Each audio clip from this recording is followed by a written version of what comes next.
Aku pun pergi ke Wuhan. Sebuah cerpen esai oleh Danny J.A.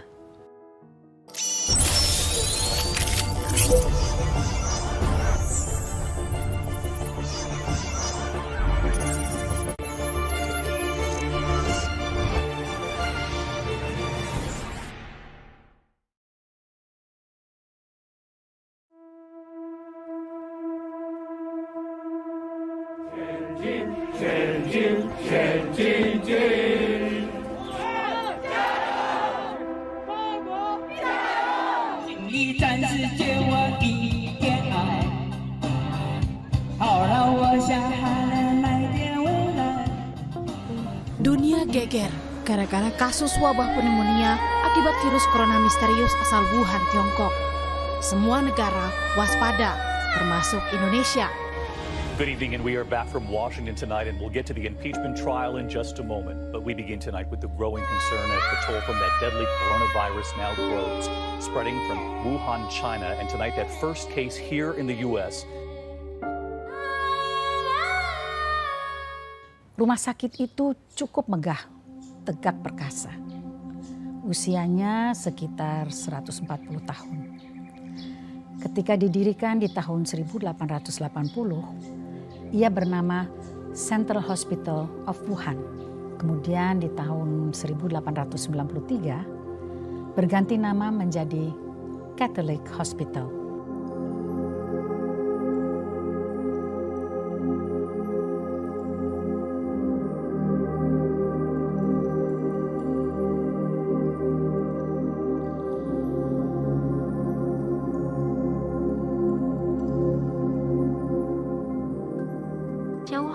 先生，请问你有什么病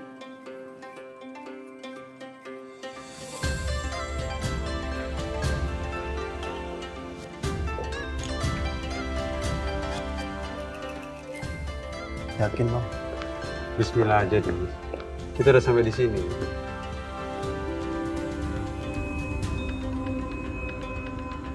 Ini tempat yang bersejarah. Virus corona pertama kali ditemukan di rumah sakit ini. Li Wenliang, dokter yang menemukan virus corona, juga bekerja di rumah sakit ini. Narasumber kita yang kita wawancarai juga akan datang kemari.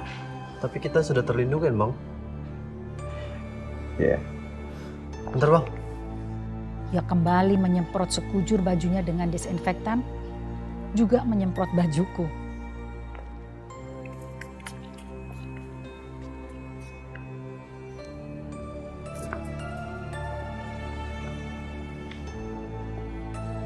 Kami di halaman depan rumah sakit itu.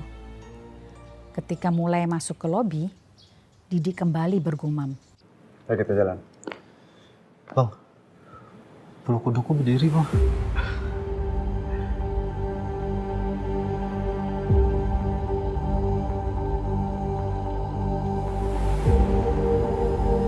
Aku diam saja sambil melangkah menuju lift. Bulu kuduku juga berdiri. Aku menyeru dalam hati, kok bulu kuduku berdiri? Aku sudah keliling dunia. Semua tempat megah dan bersejarah, hampir semua sudah kukunjungi. Tapi baru pertama kali aku merasakan masuk sebuah gedung, bulu kuduku berdiri. Aku yakinkan diri, ini buah dari persepsiku sendiri. Aku tahu, aku sedang mengunjungi tempat yang sangat bersejarah. Di rumah sakit ini, di Wuhan, bukan saja awal dari segala bencana pandemik yang kini menimpa 210 negara. Namun di tempat ini pula dimulai hentakan pertama. Peradaban ke depan tak akan lagi sama, walau pandemik COVID-19 selesai. Seminggu yang lalu, draft bukuku khusus soal Li Wenliang sudah selesai. Dadi asistenku sudah pula mengedit tata bahasa.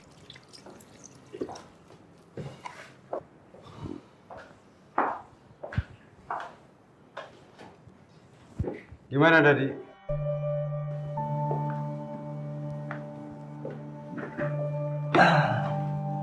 Sudah siap Bang, tinggal diterbitkan saja.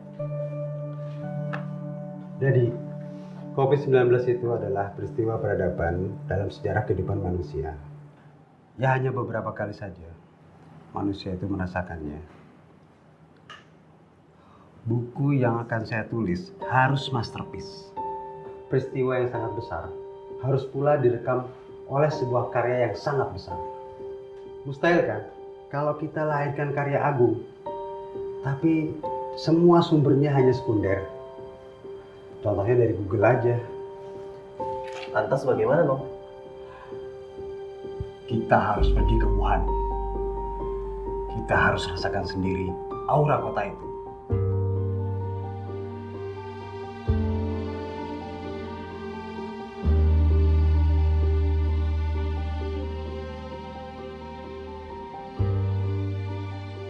Kita saksikan kehidupan kota itu dengan mata kepala kita sendiri. Hanya dengan cara itu kita bisa mendapatkan roh, sukma, jiwa, dan batin dari peristiwa itu. Saya ingin menghirup udara Wuhan. Dan saya juga ingin minum air Wuhan. Saya ingin mandi di sana. Dan saya juga ingin buang air kecil di sana. Supaya terjadi kontak batin. Hah, serius Bang mau ke Wuhan? Iya, kan Wuhan sekarang udah gak lockdown lagi. Jadi sekarang udah normal. Tapi kamu gak usah ikut lah. Kamu bantu saya siapkan tiket, hotel, dan sumber-sumber untuk saya kunjungi di sana. Tidak Bang, saya akan ikut. Saya kan sudah janji sama Abang kalau saya akan ikut serta atas karya Abang semuanya. Apalagi ini masalahnya ke Wuhan. Yang benar. Nanti kamu di sana emosional. Hanya karena dendam sama paman kamu. Tidak Bang, saya profesional. Saya bisa pisahkan antara pekerjaan dengan emosi pribadi.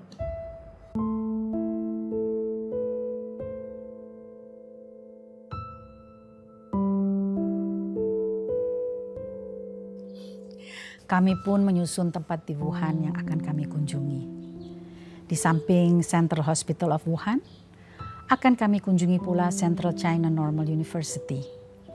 Di sini berkumpul kalangan terpelajar yang membela Li Wenliang ketika ia direpresi oleh pemerintah. Kami juga akan mengunjungi Huanan Seafood Wholesale Market. Ini tempat jual beli hewan liar.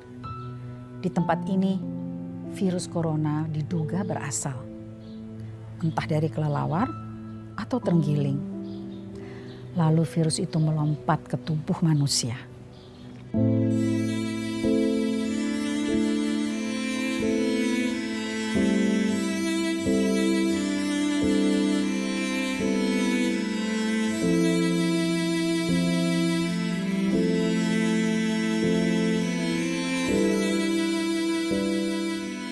Where did COVID-19 come from?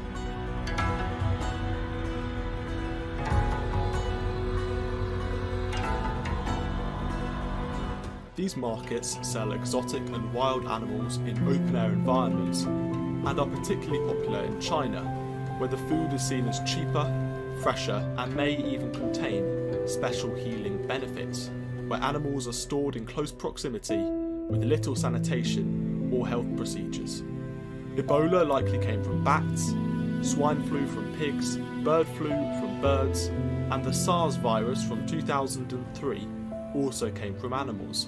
Tak lupa kami akan mengunjungi hotel, aku belum tahu namanya.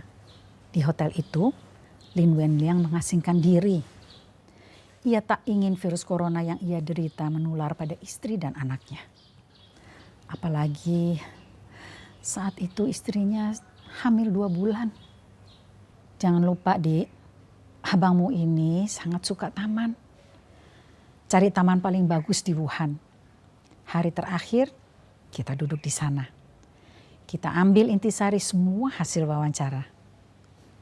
Abangmu ingin juga rileks, ujarku. Sudah 4 hari kami di Wuhan. Ini hari terakhir. Kami duduk santai di Wuhan Botanical Garden. Taman ini baru berdiri di tahun 1956. Tapi bagiku, yang penting adalah udara segar, hijau pemandangan, lepas ke langit.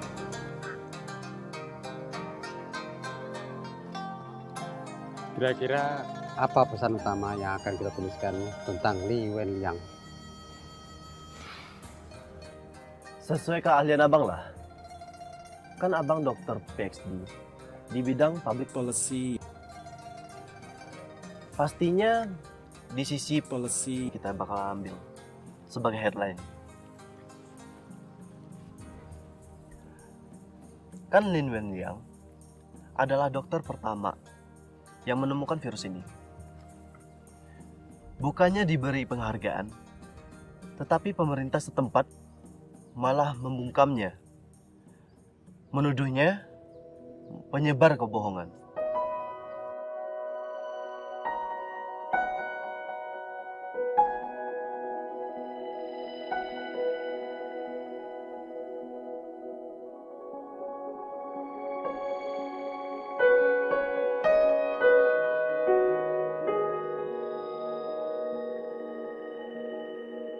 Akibatnya, respon pemerintah untuk menghalau virus ini sangatlah telat. Virus keburu menyebar. Bahkan ketika pemerintah melockdown Wuhan, orang-orang sudah pada pergi keluar.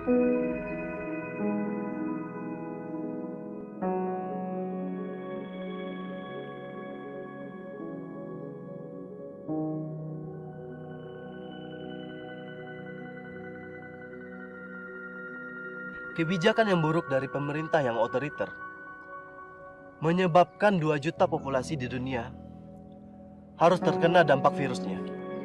Ini jenis policy yang too little too late. Akibatnya, dunia merana, peradaban menangis.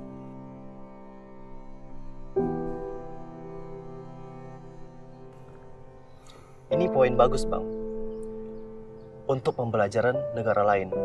Ya, Dadi. Jangan lupa buat pesan yang lebih menyentuh tentang tragedi Li Wenliang. Karena dia adalah dokter pertama yang menemukan virus itu. Dan dia juga dokter pertama yang tertular virus itu. Dia akhirnya wafat dalam keadaan tertekan. Dia adalah pahlawan, walaupun pemerintah selalu mengontrol. Dia tak henti meneliti virus itu.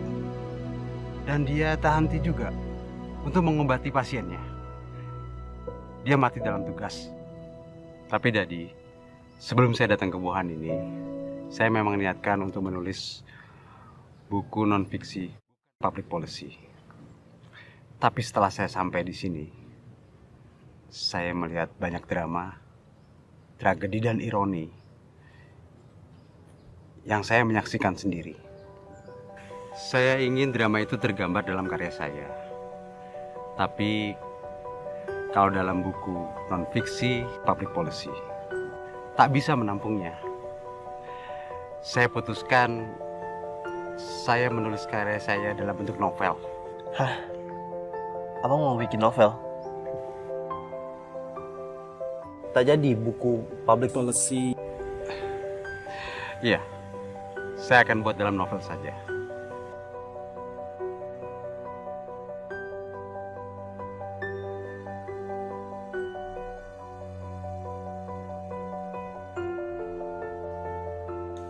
Di dalam pesawat ke Jakarta, aku banyak diam. Dadi juga diam. Ia biarkan aku berkecamuk di dalam. Efek kunjungan ke Wuhan tak kuduga. Air mata, ketakutan, kemarahan, harapan yang kudengar langsung begitu pekat. Masih terbayang sahabat Li Wenliang menangis. Ia bercerita, ribuan orang dipaksa hidup di rumah.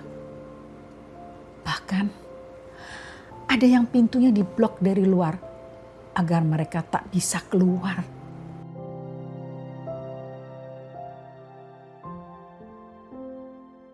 Wuhan tak mungkin ku lupa.